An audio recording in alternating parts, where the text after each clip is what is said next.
आखिर कैसे एक औरत के शरीर से धीरे धीरे निकलने लगा एक पेड़।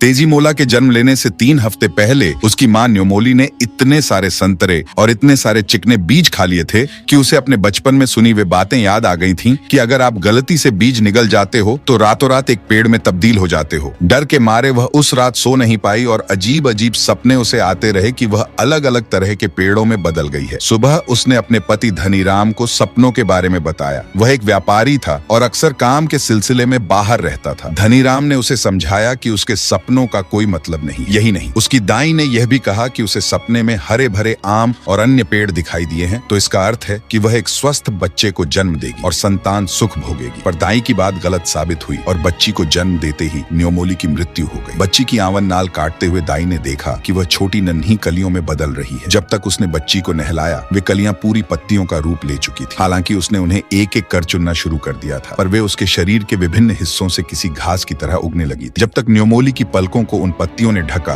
वह मर गई, क्योंकि पत्तियों द्वारा उसके शरीर से सारे रक्त को चूस लेने के कारण वह सांस नहीं ले पा रही थी। अघोनी ने पूरी कोशिश करके उसके शरीर को साफ किया ताकि किसी को इस बारे में पता न चले और उसके बाद ही सबको बच्ची के जन्म की सूचना दी। उसने धनीराम से यह भी कहा कि क्योंकि वह न्योमोली को अपनी बहन की तरह मानती थी, इसलिए जब तक तेजीमोला शादी के योग्य नहीं हो जाती और किसी योग्य वर से उसका विवाह नहीं हो जाता वह उसकी देखभाल करना चाहेगी। असल में उसे डर था कि कहीं शिशु के शरीर में से भी पत्तियां न फूटने लगे और उसकी भी मृत्यु न हो जाए। धनीराम ने अपने घर के उसके लिए एक घर बनवा दिया ताकि वह वहां रहते हुए बच्ची की देखभाल कर सके। वैसे भी उसका कोई रिश्तेदार नहीं था। तेजीमोला को सब प्यार से तेजी कहते थे। गांव वालों के जोर देने पर धनीराम ने दूसरा विवाह कर लिया ताकि तेजी को मां का प्यार मिल सके। इस बीच दाई तेजीमोला के शरीर से कम 4 बार अलग अलग तरह की पत्तियां निकाल चुकी थी। ऐसा करने के लिए वह कभी उसे हल्दी का लेप लगाती तो कभी सोयाबीन का लेप, ताकि उसे पत्तियां खींचकर निकालनी न पड़े। इस तरह के लेप लगाए जाने की वजह से तेजीमोला के रंग में लगातार निखार आता जा रहा और उसकी सौतेली मां रमोला उसे देख जहां हैरान रह जाती वहीं उसे जलन भी होती। उसका खुद का रंग काला था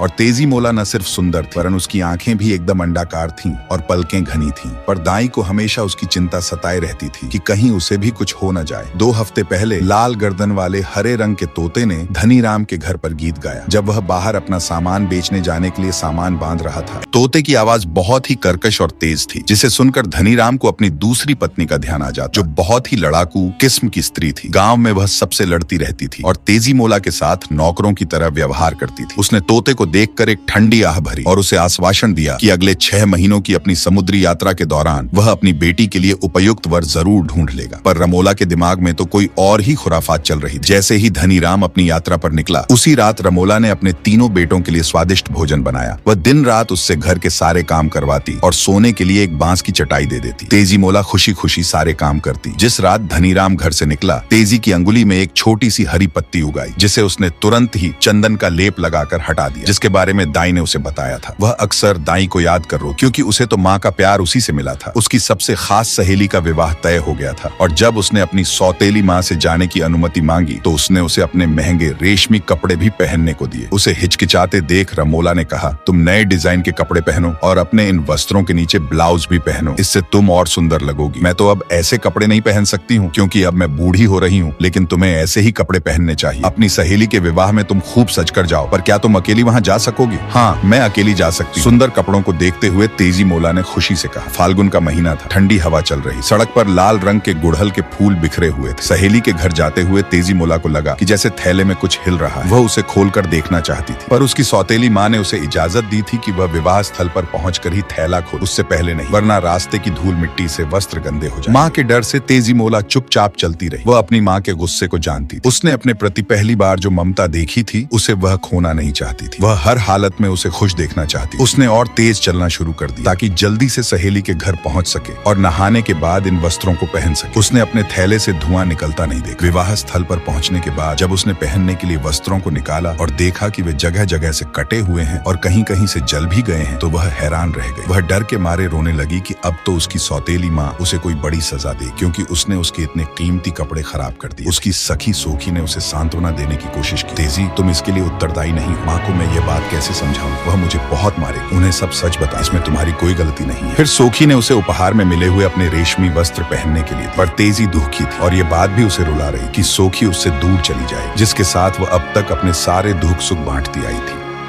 फिर जिसका तेजी को डर था वही हुआ। उसकी माँ ने उसकी बात पर विश्वास नहीं किया। उसने तेजी के लंबे बालों को खींचा और उसे मारने लगी। सजा के रूप में उसने तेजी से भीगे हुए चावलों को पीसने के लिए कहा। तेजी मोला बहुत रोई कि उसने सचमुच वस्त्र नहीं फाड़े हैं, पर रमोला नहीं मानी। वह तो कब से तेजी को मारना चाहती थी और अब इस सुनहरे अवसर को वह गंवाना नहीं चाहती, खासकर जब उसके पिता भी घर पर नहीं थे। तेजी मोला रोते रोते बोली, माँ, तुमने मेरे दोनों हाथों को आहत कर दिया है, मुझे जाने दो। रमोला ने उससे कहा कि वह अपने सिर से चावल पीसे और फिर लकड़ी के डंडे से उसका सिर ही तोड़ दिया। रमोला ने उसके शव को पिछवाड़े में दबा दिया। जैसे ही रमोला वहां से हटी, तेजी मोला का मांस धीरे धीरे फूटकर कद्दू की एक बेल में बदल गया। उसकी वाहिकाओं ने मिट्टी से रक्त चूस लिया और उससे पौधे का पोषण होने लगा। पत्तियों, टहनियों और जड़ों ने तेजी मोला की आत्मा को सुरक्षित रखा। दोपहर में जब ठंडी हवा बह रही होती तो पिछवाड़े में खड़ा कद्दू का पौधा गीत गाता और अपने फूलों की खुशबू बिखेरता रहता। जब पड़ोसियों ने तेजी मोला के बारे में पूछा तो रमोला ने कहा कि वह अपनी सहेली के घर गई, कुछ महीनों बाद वापस आ जाएगी। अपने अपराध बोध की वजह से शायद रमोला पिछवाड़े में जाती ही नहीं थी। एक दिन एक दुबली पतली स्त्री उससे भीख मांगने आई और कद्दू की मांग की। रमोला उसकी बात सुन हैरान रह गई। वह उस पर चिल्लाई, तुम बेवकूफ हो क्या? मैंने तो हफ्तों से कद्दू नहीं पकाया है, यहाँ तक कि रोहू मछली के साथ खाने के लिए भी नहीं। मैंने अपने बेटे को आज ही बाजार भेजा है कि वह कहीं से अच्छा कद्दू ले आए, पर तुमने कहाँ से मेरे घर में कद्दू देख लिया? मैं झूठ नहीं बोल रही, आप इस घर की मालकिन हैं और अगर आप मुझे कद्दू नहीं देना चाहती हैं तो कोई बात नहीं। उसने बहुत सम्मान से रमोला के सामने अपनी बात रखी। स्त्री जाने को मुड़ी। रमोला हैरानी से बोली, मुझे नहीं पता कि तुमने कद्दू कहाँ देखा है, पर अगर ऐसा है तो खुद ही जाकर ले लो। कुछ क्षण बाद वह स्त्री चिल्लाती और रोती हुई वापस आई और बेहोश हो गई। रमोला के तो जैसे होश ही उड़। बड़बड़ाती हुई वह अंदर गई और पानी लाकर उस स्त्री पर छिड़का। क्या तुम ठीक हो? क्या हुआ? तुमने क्या देखा? होश आने पर स्त्री ने अपनी घबराई हुई नजरें चारों ओर घुमाई। वह अभी भी कांप रही थी।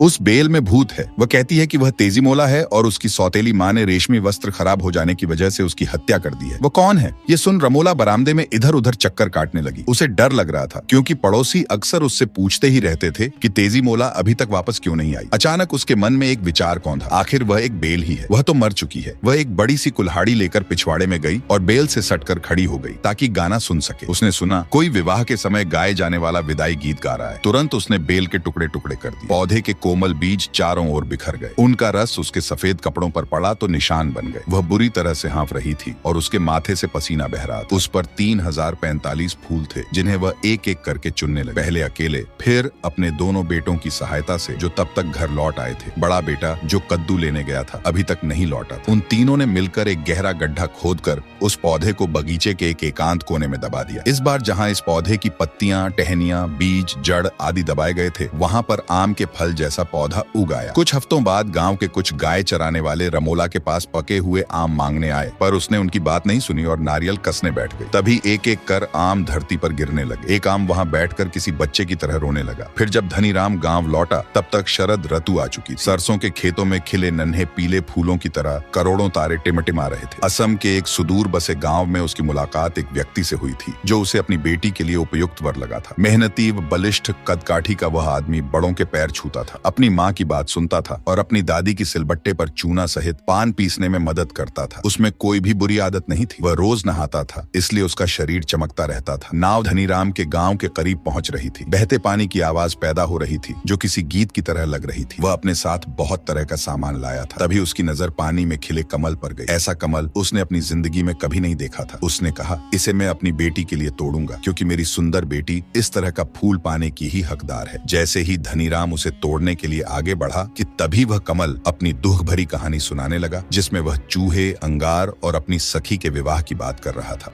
तेजी मोला केवल एक ही बार गा सकती थी, इसलिए उसकी बात पर विश्वास न करते हुए जब वह कमल को उखाड़कर फेंकने लगा तो वह ऐसा न करने की प्रार्थना करने लगा। जब उसे तोड़ा जाने लगा तो अचानक उसने देखा कि उस फूल ने अपनी हथेलियां खोल ली हैं। उसने एक हाथ में पान का नया पत्ता लिया और दूसरे हाथ में चबाया हुआ पान का पत्ता और बोला, अगर तुम वास्तव में तेजी मोला हो तो तुम चातक पक्षी में बदल जाओगी और मेरे दाएं हाथ में रखे चबाए हुए पान के पत्ते पर चोंच मारोगी। अगर तुम कोई भूत हो जो मुझे छलने की कोशिश कर रहा है तो तुम मेरे बाएं हाथ में रखे ताजे पान के पत्ते पर चोंच मारोगी। मेरे आदेश का पालन करने में दैवी शक्तियां तुम्हारी मदद करेंगी। हवा अचानक बहते बहते रुक गई। ऐसा लगा कि कमल सांस ले रहा है। जब दोपहर को वह घर पहुंचा तो साथ में पिंजरे में एक चातक पक्षी भी उसके साथ था। रमोला ने उसके बारे में कोई जिज्ञासा नहीं दिखाई। धनीराम ने जब तेजी मोला के बारे में पूछा तो वह जोर जोर से रोने लगी और बोली कि जब वह अपनी सहेली के विवाह में गई थी तो वहीं से एक आदमी के साथ भाग गई। उसने शर्म के मारे यह बात किसी को नहीं बताई है। उसके तीनों बेटों ने कहा कि उन्होंने तेजी मोला को जगह जगह ढूंढा पर वह कहीं नहीं मिली। यह सुन धनी राम एक लाल बॉर्डर वाला वस्त्र लेकर पिंजरे के पास गया और तेजी मोला से कहा, अब मैं तुम्हें आदेश देता हूँ कि तुम अपने असली रूप में आओ और इस वस्त्र को पहनो। धनी राम ने रमोला को उसके बेटों सहित घर से निकाल दिया। 1 महीने बाद गांव वाले ऐसी भव्य शादी में शामिल हुए जिसकी उन्होंने कभी कल्पना तक नहीं की। रमोला को उसके बाद किसी ने नहीं देखा। हालांकि गांव के बाहरी हिस्से में रहते हुए